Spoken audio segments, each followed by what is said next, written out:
when you hear it, and you heard it from Donald Trump about the 2020 election, and it got millions of more votes. In fact, he did get millions of more votes. He still lost that election. That is not in doubt anymore. That's not being debated anymore.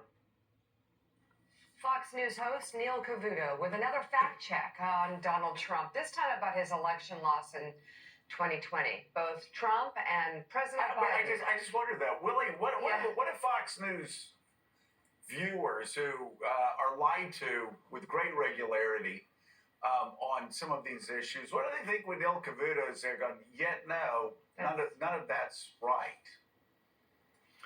Yeah, you can almost hear. I was smiling because you can hear the lawyers for Fox News in the anchor's ears. 787 million, the hit they took for lying about certain elements of the election. He's telling the truth. It's a verifiable, objective truth that a lot of people still reject. So he says at the end, Neil Cavuto, rightly, there's no doubt about that anymore. But sadly, there is a lot of doubt in many Americans' minds because of the lies they've been fed now for all these years.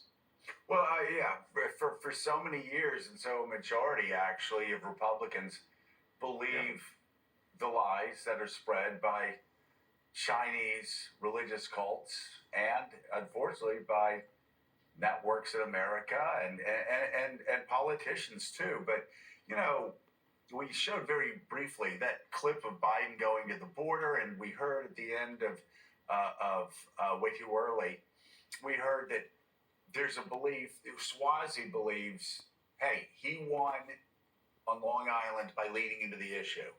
And that reminds me time and time again, Willie, whenever you think, when people are telling you have to run away from an issue because it may be dangerous, that's when you run straight into it. I mean, when we, a long time ago, we Republicans had to slow down the rate of growth in Medicare because the Medicare trustees said it was going bankrupt. So, of course, everybody said that we, slashed Medicare. We threw grandma out in the street. And I was asked about it at my first campaign event, which was unfortunately at a retirement home, and the debate.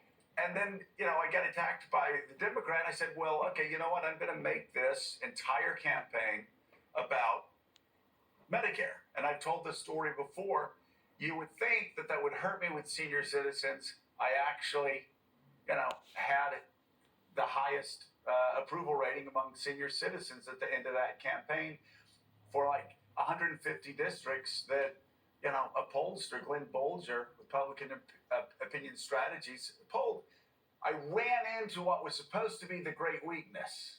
My opponent, my friends that were scared of it got crushed. But I ran into it, and yesterday at the border, you had Joe Biden doing something that Tom Swazi did that every Democrat in America needs to do. They need to run straight into this issue of southern border security like Joe Biden did yesterday, because Republicans have screwed it up.